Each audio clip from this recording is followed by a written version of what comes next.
আরে নরেন, তুমি এখানে কি করছো সমুদ্রতে? আজ তো তোমার এখানে থাকার কথা নয়। আজ তো তোমার তোমার পিসির সাথে তোমার মামার বাড়ি যাওয়ার কথা।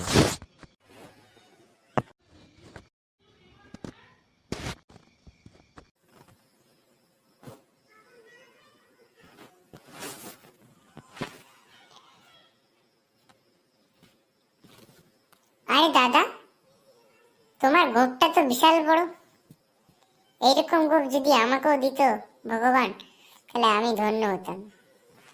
ঠিক আছে, আজ এই কথা ছাড়ি। চলো সবাই মিলে সমুদ্রে একটু হাওয়া খাই। আরে ও গোপাল দাদা, ওখানে দাঁড়িয়ে কি করছো? তোমরা দুজন মিলে কি ভেবেছো যে তোমরা নিজেরাই কথা বলবে? আমাকে কথা বলার চান্স দিবে না? আরে বন্ধুরা, তোমরাও দেখো, আজ আমি মোবাইলে বিশাল বড় একটা গেম খেলে প্রতিযোগিতায় জিতে গেছি।